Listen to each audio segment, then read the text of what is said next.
Assalamualaikum warahmatullahi wabarakatuh. Selamat datang di materi metode penelitian. Pada kesempatan kali ini kita akan membahas mengenai jenis-jenis metode penelitian. Ya. Kalau kita lihat jenis-jenis metode penelitian, kalau kita klasifikasikan berdasarkan tujuan dan tingkat kealamian atau natural setting, ada beberapa bagian yang bisa kita klasifikasikan. Nah, detailnya Anda bisa lihat di tabel ini ya. Kalau Anda lihat di tabel, di grafik di gambar ini, di sini Anda bisa lihat bahwasanya kalau kita klasifikasikan metode penelitian itu ada dua, berarti ya. Ada yang berdasarkan tujuan penelitian, purpose-nya apa, tujuannya apa, atau berdasarkan tingkat kealamian objek penelitian. Nah, kalau kita melihat tujuan, kalau lihat goal-nya apa, berarti penelitian ini bisa kita bagi jadi tiga. Penelitian dasar, penelitian R&D, Research and Development, ya, dan penelitian terapan. Nah, sedangkan kalau berdasarkan tingkat kealamian objek penelitian, kita juga bisa jadi tiga, ya, kita bagi menjadi tiga. Yang pertama adalah penelitian eksperimen, penelitian survei, dan penelitian naturalistik. Nanti kita, kalau Anda lihat coba di bawah, nanti kita lihat ada memang beberapa kesamaan daripada penelitian-penelitian ini. Nah, yang pertama adalah tadi penelitian dasar. Ini basic research. Basic research ini kalau Anda nanti di sini sudah saya jelaskan ya. Kalau kita mulai dari bawah aja tidak apa-apa. Basic research ini pada prinsipnya tujuannya atau goalnya adalah untuk menemukan ilmu baru. Berarti kalau kita bilang ilmu baru, berarti ini penelitian-penelitian yang sifatnya basic, mendasar untuk melihat teori-teori yang paling baru, ya, atau penemuan-penemuan baru. Kemudian ada di pinggir paling kanan gitu ya, ini ada metode applied research atau R&D. Di sini berarti dia menerapkan suatu ilmu atau produk. Jadi ada teorinya dan lain sebagainya. Kemudian applied research ini untuk menguji. Nah, tujuannya untuk menguji apakah untuk diterapkan metode ataupun rancangannya dan lain sebagainya dalam suatu aplikasi. Atau yang di tengah, research and development, dalam rangka menemukan atau mengembangkan atau menguji produk. Nah, ini kalau kita lihat dari tujuannya. Nah, kita coba lihat sekarang apa saja definisinya, ya.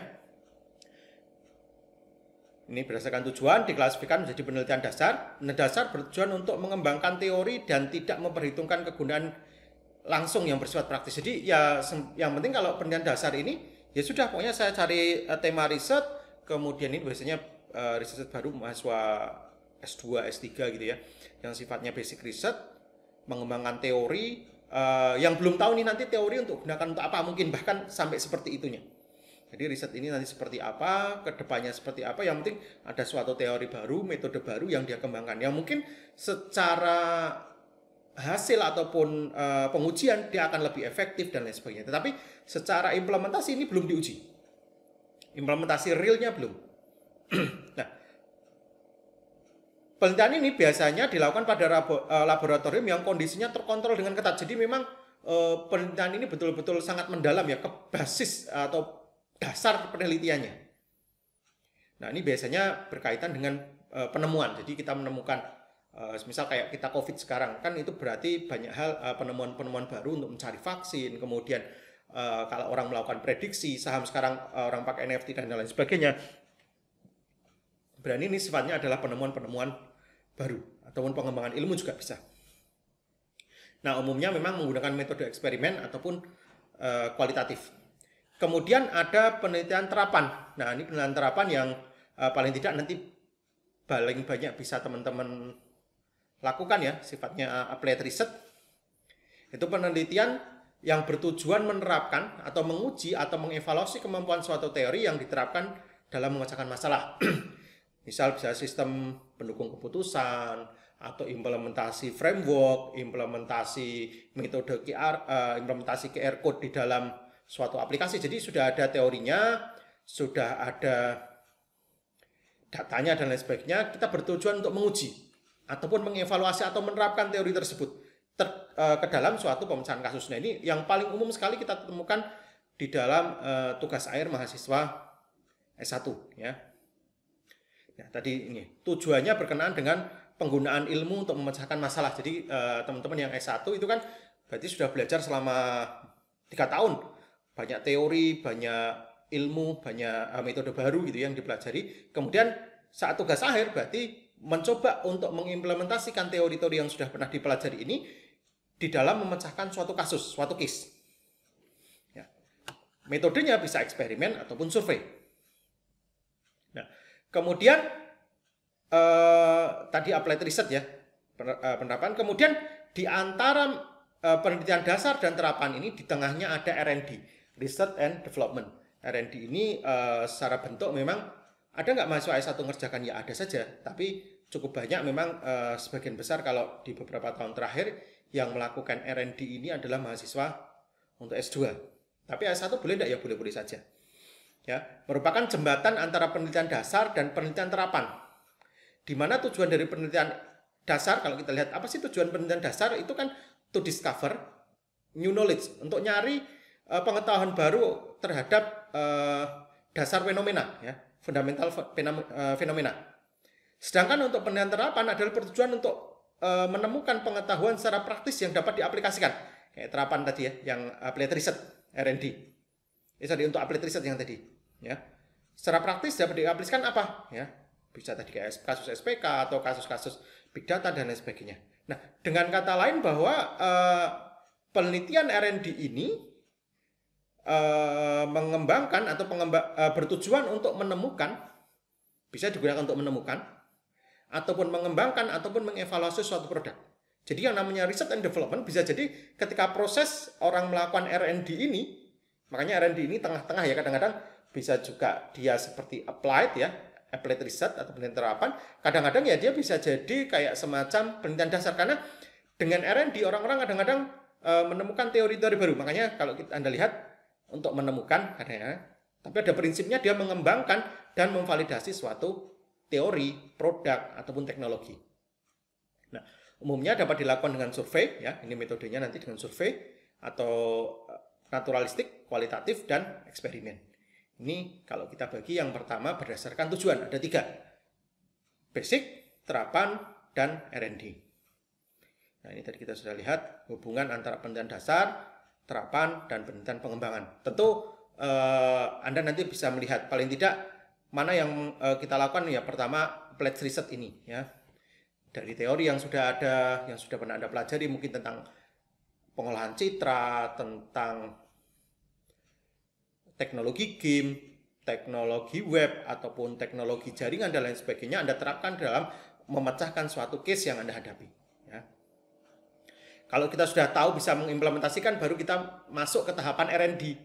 Oh, ini saya sudah tahu, sudah pakai. Oke, saya kembangkan, saya kombinkan 2 metode, 3 metode untuk mencari suatu metode baru. Atau nanti ditarik lagi menjadi basic research. Ya. Nah, sedangkan kalau kita lihat berdasarkan ke tingkat kealamiahan, kita bisa klasifikasikan juga menjadi 3. Yang pertama adalah penelitian eksperimen.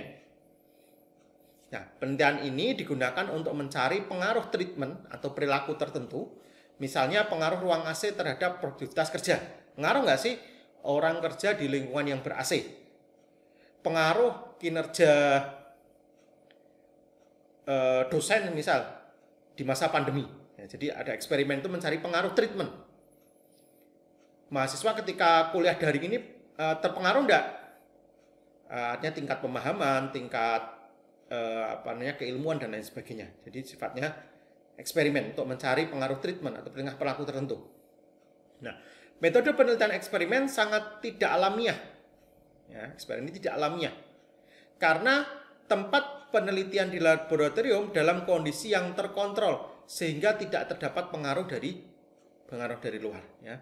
Jadi metode eksperimen ini masuk dalam penelitian kategori yang tidak alamiah karena tempat penelitiannya yaitu di dalam laboratorium mungkin ya ataupun di dalam tempat penelitiannya ini sangat terkontrol sehingga tidak terpengaruh terhadap luar. Jadi seolah-olah ya memang sudah kita set sedemikian rupa. Ya.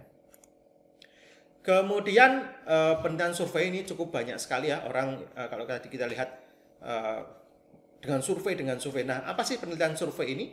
Penelitian survei digunakan untuk mendapatkan data dari tempat tertentu yang alamiah, bukan buatan.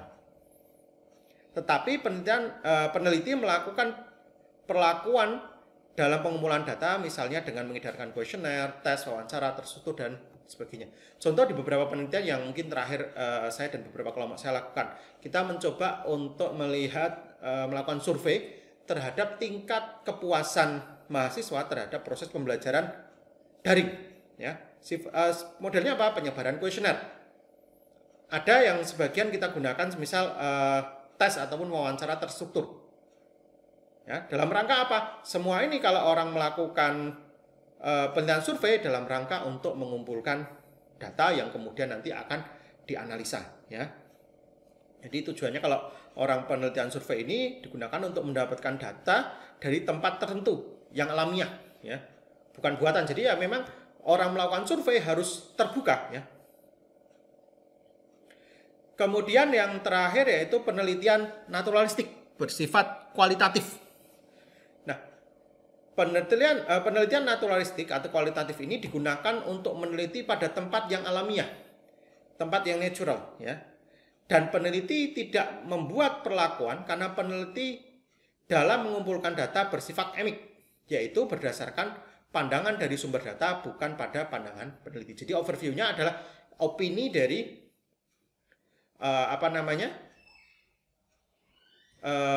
responden, ya, dari sumber data, bukan dari peneliti. Nah, kalau kita coba lihat ini gambaran yang kayak tadi, ya. Kalau metode eksperimen, ya, ini biasanya dilakukan di laboratorium, ada perlakuan, ada treatmentnya. Memang eksperimen ini banyaknya kalau teman-teman penelitian kayak yang di THP dan lain sebagainya, ini biasanya basicnya eksperimen, ya. Jadi ada data yang diuji nanti, ya, ada perlakuan tertentu, mungkin dia diuji, kemudian dibagi, kemudian mungkin dilakukan treatment-treatment tertentu, ya. Kalau metode naturalistik, ya, ini memang metode eksperimen yang tidak alami, ya. Kemudian metode yang naturalistik itu tempatnya alamiah, tidak di lab, tidak ada treatment tertentu. Nah, di tengah-tengahnya yang dilakukan yaitu metode survei. Metode survei itu tempatnya alamiah, tidak di lab, ada perlakuan. Jadi kalau ini tempatnya di lab dan ada perlakuan, kalau ini tempatnya alamiah dan tidak ada perlakuan, kalau survei tengah-tengah, dia tempatnya alamiah, ya, alamiah berarti tidak di lab, tetapi ada treatment. Mungkin pertanyaannya sudah disusun dan lain sebagainya. Nah, ini kalau kita lihat dari sifat natural. Jadi ada yang eksperimen, berarti eksperimen ini dia bersifat tidak natural, ya. Ada yang naturalistik, ya, jadi kualitatif, ya, tidak alamiah dan tidak ada perilaku. Tengah-tengahnya metodenya yang dilakukan survei. Ini gabungan antara eksperimen dan naturalistik. Ya. Saya kira itu untuk materi kita hari ini. Untuk selanjutnya kita nanti akan membahas mengenai proses penelitian, ya. Silakan nanti Anda bisa cek, jika ada pertanyaan bisa dituliskan di kolom komentar di bawah. Terima kasih. Wassalamualaikum warahmatullahi wabarakatuh.